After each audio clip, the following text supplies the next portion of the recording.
मैं हूं शैली आर्या और मेरे साथ आज मौजूद है म्यूचुअल फंड डिस्ट्रीब्यूटर नवीन देवपोदार। आज हम जानेंगे कि हमें 20s में क्या करना चाहिए, क्योंकि 20s में हम स्कूल कॉलेजेस में पढ़ते हैं। बचपन से लेके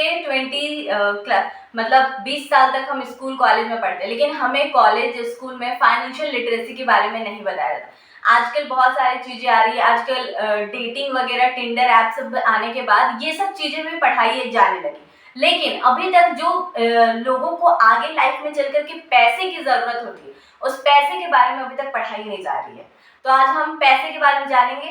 चलिए, ये है नवीन देवपोदार, म्यूचुअल फंड डिस्ट्रीब्यूटर। नमस्कार। नमस्कार। कैसे हैं आप? बहुत बढ़िया, आपने मुझे यहाँ पर बुलाया, आपको बहुत बहुत धन्यवाद, थैंक यू। हाँ, तो हम जैसे कि बात कर रहे थे कि पैसे की ज़रूरत हमें 20 साल के बाद पड़ने लगती है, क्योंकि 20 साल के पहले तो हम माँ बाप के साथ रहते हैं या जो भी, लेकिन हम उस 20 साल में पैसे के बारे में नहीं सीखे हुए रहते हैं और हमें अचानक से ज़रूरत पड़ती है। तो फिर हम क्या करते हैं 20 साल में? अमूमन लोग अगर मतलब हॉस्टल जाते हैं, बच्चे माँ बाप अगर उससे फीस देते हैं तो वो क्रेडिट कार्ड लेते हैं, ईएमआई लेते हैं, आईफोन लेते हैं, तो लोन ले लेते हैं। और इसका खामियाजा उस बच्चे को तो ज़िंदगी भर भुगतनी ही पड़ती है, उसकी आदतें बिगड़ जाती है और माँ बाप को भी झेलना पड़ता है। तो आप बताइए कि हम 20s में जब हम ज़्यादा नहीं कमा रहे हो, सिर्फ कॉलेज लाइफ, हॉस्टल लाइफ, तो कैसे हम सेविंग्स कर सकें? बिल्कुल सही बताया कि हम लोगों के स्कूल कॉलेज में जो हमारी प्राइमरी एजुकेशन या हमारा पूरा जो एजुकेशन सिस्टम है, हमारे एजुकेशन सिस्टम में सब कुछ पढ़ाया जाता है। साइंस के बारे में पढ़ाई जाती है, राजनीति के बारे में पढ़ाई जाती है, ज्योग्राफी पढ़ाई जाती है, लेकिन फाइनेंस के बारे में बिल्कुल नहीं पढ़ाई जाती, जो कि जिंदगी का एक बेहद ही महत्वपूर्ण पार्ट है। इस पार्ट के बगैर सारी पढ़ाई अधूरी है। आप लाख कमा लें या कुछ भी आपकी कमाई हो, यदि फाइनेंस के बारे में आप सही तरीके से मैनेज नहीं करते हैं तो आगे चल करके बहुत बड़ी समस्या होगी। मुद्दा ये आता है कि इस तरह से बच्चों को, जैसे जो जिसका एज 20 साल के आसपास है, तो उस एज में लोगों को हम कैसे एक हैबिट बना सकते हैं, क्योंकि यदि बचपन में इसकी हैबिट नहीं डाली जाएगी तो आगे चल करके जब वो बच्चे कमाना शुरू करेगा या कम कमाई होगी तो शुरू में वो ईएमआई के ट्रैप में फंस जाएंगे, कर्जा के जाल में फंस जाएंगे। तो उसके लिए जरूरी यह है कि जिस समय वो पेरेंट्स पर डिपेंड होते हैं, जिस समय उनकी पढ़ाई चल रही होती है, कुछ बच्चे घर से बाहर रहते हैं, हॉस्टल में रहते हैं, हॉस्टल में उनको पेरेंट्स की ओर से सपोर्ट मिलता है, महीने का 8,000, 10,000, 15,000 कुछ भी सपोर्ट मिलता है। अपनी मोबाइल को रिचार्ज करते हैं, अपनी बाइक में पेट्रोल डालते हैं, सारे खर्चे करते हैं। तो उसी बीच में उसको ये भी सीखना चाहिए कि जो पेरेंट्स के द्वारा जो भी अमाउंट भेजा गया, उस अमाउंट में से कुछ पैसा को कट करके, वो 500 भी हो सकता है, 1,000 भी हो सकता है। आप ये मान करके चलो कि यदि एक मोबाइल हम रिचार्ज कर सकते हैं तो 2 मोबाइल भी रिचार्ज कर सकते हैं। तो यदि उस 500 पर मंथ से भी एक एसआईपी की शुरुआत किया जाए तो ये 500 के एसआईपी से बहुत बड़ा अमाउंट बनने में तो बरसों लग जाएगा, लेकिन इससे बच्चों को एक फायदा ये जरूर होगा, वो 500 रुपये की एसआईपी उसको फाइनेंशियली डिसिप्लिन बनाना शुरू कर देगा और समझना शुरू कर देगा कि इन्वेस्टिंग की हैबिट कैसे बनती है और उसके फ्यूचर में फायदे क्या क्या होने वाले हैं। जी, जैसा कि आपने बताया कि 500 रुपये, मतलब 500 रुपये तो कोई भी बच्चे बचा सकते हैं, क्योंकि आजकल के बच्चे जो होते हैं वो 500 रेस्टोरेंट में एक बार में जाते हैं, दे के आ जाते हैं। तो 500 रुपये से अगर वो इन्वेस्टमेंट की शुरुआत करता है, तो फिर एसआईपी में ऐसा भी कोई ऑप्शन है क्या? जैसे कि अभी मान लीजिए मैं 500 से शुरुआत करी, फिर 1 साल बाद 1000, 2000, 3000, फिर मेरी सैलरी बढ़ जाएगी, मेरी जॉब लग जाएगी तो 10,000। ऐसा भी एसआईपी, मतलब what is SIP and SIP top up क्या है? आप थोड़ा समझाइए। एसआईपी में पूरी तरह से फ्रीडम है शैली। एसआईपी में कोई भी तरह का कोई रिस्ट्रिक्शंस कभी नहीं होता है। इसमें होता है कि आप अपनी फाइनेंशियल स्थिति जैसी भी हो, चाहे आप कम कमा रहे हो, 10,000 महीने का कमा रहे हो या 1 लाख महीने का कमा रहे हो, किसी भी एज ब्रैकेट में हो और आपकी कमाई का लेवल कुछ भी है, आप एसआईपी किसी भी स्टेज में कर सकते हो और अपनी नीड के अकॉर्डिंग उस एसआईपी के अमाउंट को आप कभी भी मॉडिफाई कर सकते हो।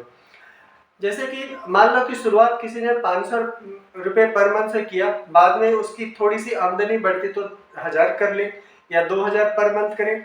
जब वो सेल्फ डिपेंडेंट हो जाए तब उसको अपनी कैपेसिटी के अकॉर्डिंग एसआईपी करनी चाहिए। और मतलब 20 साल के जो बच्चे होते हैं, जैसे कि आपके भी बच्चे हैं, तो आप मतलब मोस्टली आजकल के जो जेनजी टर्म एक दिया गया है, उन लोगों के मतलब बहुत सारे हैबिट्स होते हैं कि अभी तो लाइफ जीनी है, मूवी देखनी है, क्लब्स जाने हैं, रेस्टोरेंट जाने हैं, और इनमें ही वो पैसे, इन सब चीज़ों के लिए वो पूरे महीने बचा-बचा के उसमें उड़ा देते हैं। फिर वो बचाते हैं लेकिन फिर वो उड़ा देते हैं। तो उनकी ये हैबिट्स मतलब कैसे? क्योंकि 20 साल बहुत उस टाइम आपको पता ही है, आप भी 20 साल में आपने रहे बिल्कुल होंगे। सही बताया कि 20 साल के एज में क्या होता है कि बच्चों में मैच्योरिटी होती नहीं है, हुँ, उसको फाइनेंस के बारे में मैच्योरिटी नहीं होता, इवन किसी भी चीज़ की मैच्योरिटी नहीं होती है।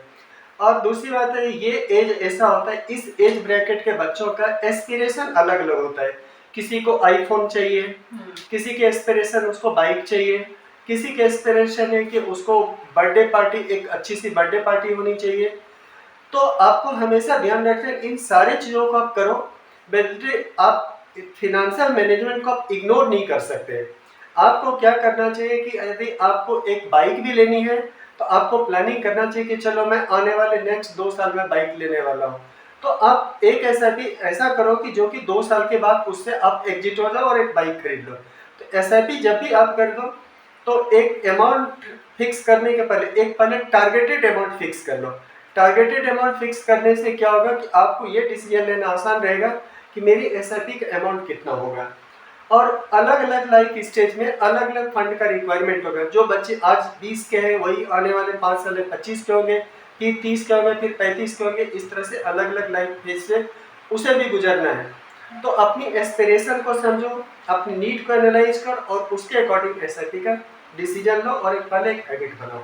ज़्यादा टाइम नहीं लेते हुए इस पॉडकास्ट को जल्दी खत्म करेंगे। एक लास्ट स्टेप्स में कुछ एक मैसेज दे दीजिए कि जेन जी को आप क्या मैसेज देना चाहते हैं? शैली ऐसा है कि जेन जी के लिए मेरे मन में जो सवाल आता है, जो गलतियां मैंने अपने बचपन में की, तो मैं चाहता हूं कि वो गलती जो आने वाले जो नेक्स्ट जनरेशन वो लोग ना करें। तो जेन जी के लिए सबसे पहला चीज़ ये है कि अपने हैबिट में सुधार करें और अपने इनकम को बढ़ाने पर फोकस करें। और हमेशा ध्यान रखें कि जब भी आपको कोई किसी चीज़ की शॉपिंग करनी हो, आप प्री प्लान करें। प्री प्लान मीन्स आप पहले बजट बना लीजिए, उस वस्तु का टारगेटेड कॉस्ट कितना वो आप डिसाइड कर लीजिए और उसके अकॉर्डिंग बचत करना शुरू कर दीजिए। जब इवन आपको एक साइकिल भी खरीदना है ना, तो अचानक मत खरीदो। मैं बोलता हूँ साइकिल भी ना, हर महीने 1-1 हज़ार रुपया जमा करो, 12 महीने जब जमा हो जाए तो 12 महीने के बाद 12 हज़ार दे करके एक साइकिल खरीद लो। तो इसको बोलते हैं प्री प्लान। मैं एक वर्ड आपको बोलूँगा, शायद यदि उसको आप नोट डाउन कर लें, बच्चे लोग लिख करके रखें तो उनके काम आएगा। एक वर्ड होता है, उसको बोलते हैं 6P। 6P मीन्स क्या होता है? Prior, proper, planning, prevent, poor performance.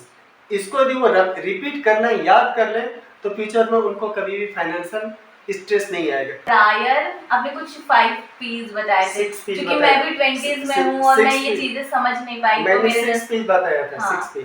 क्योंकि मैं भी 20s में हूँ एंड मेरे जैसे ऐसे बहुत सारे लोग होंगे जो नहीं समझ पाए ये प्रायर तो आप इसे थोड़ा अच्छे से एक्सप्लेन करके बता देंगे? ठीक है, इसको याद करने का एक बहुत सरल तरीका है कि आप लिखिए P, उसके पहले लिख दीजिए 6, इट मीन्स 6P।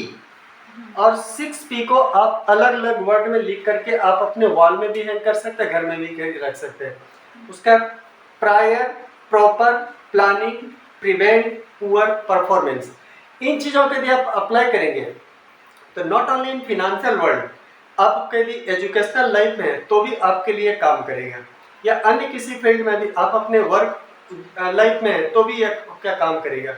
मीन्स क्या होता है कि प्रायर, कि आपको ये पता होना चाहिए कि 2030 में हमें क्या करना है, वो हुआ प्रायर। प्रॉपर मतलब उसके लिए एक सही प्लानिंग कर लें। यदि ये दोनों आप कर लेते हैं तो क्या होगा उसका रिजल्ट? प्रिवेंट, बच जाएंगे क्या चीज़ से? पुअर मतलब खराब परफॉर्मेंस से। यदि आपका प्रायर, प्रॉपर, प्लानिंग ये 3 चीज़ें हैं तो आप बच जाएंगे पुअर परफॉर्मेंस से। यही है prior, proper, planning, prevent, poor performance. इसको 6P हम लोग बोलते हैं।